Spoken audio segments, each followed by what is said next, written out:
salsiccia secca, salami, guanciale, salsiccia secca a tartufo, capocolli. Questi sono tutti prodotti al tartufo, queste caciottine sono al tartufo, queste forme sono al tartufo, poi abbiamo pistacchio e miele. Amici di Bella Sicilia, benvenuti alla Sagra del Tartufo. Guardate qua, che spettacolo.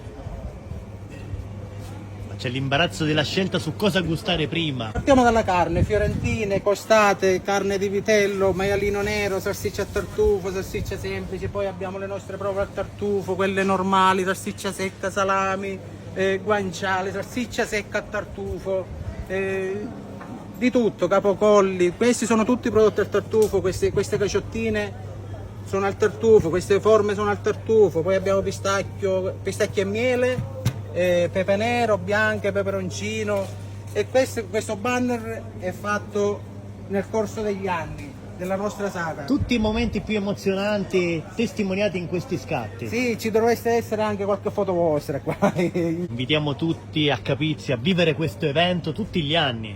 Sicuramente questa è una sagra che va crescendo di anno in anno. Invitiamo davvero tutti, venite e che non ve ne pentirete. Cosa ne pensate di questi prodotti tipici? Lasciatelo scritto nei commenti. Qual è il vostro preferito? Leggeremo tutti i vostri pensieri. Mentre noi salutiamo il signor Nino Parasuco, presidente dell'Associazione Produttori di Capizzi e titolare della macelleria Parasuco. E complimenti anche alle future generazioni. Giacomo Parasuco. Ti piace questo mondo? Cosa ne pensi? Sì. Appassionato delle griglie. Appassionato delle griglie? Sì. Salutiamo tutti gli amici di Bella Sicilia. Grazie. Ciao. Al prossimo video. Ciao. Sindaco, 3 giorni imperdibili. Sì, vi aspettiamo a Capizzi per la Sagra del Tartufo, oggi, domani e domenica. Non abbiate timore perché il tempo è clemente, San Giacomo ci aiuterà.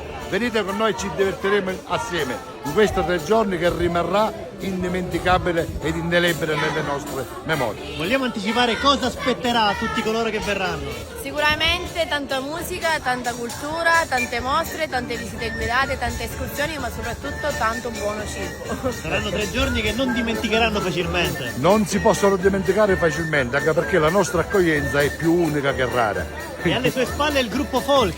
Il gruppo folk della scuola folk, il gruppo di Capizzi, Nebrode, il gruppo folk Nebrode, che sono i giovani che negli anni futuri allieteranno la nostra sagra e anche quella dei comuni contermini. Onda TV e Bella Sicilia seguirà l'evento, quindi continuate a seguirci, grazie.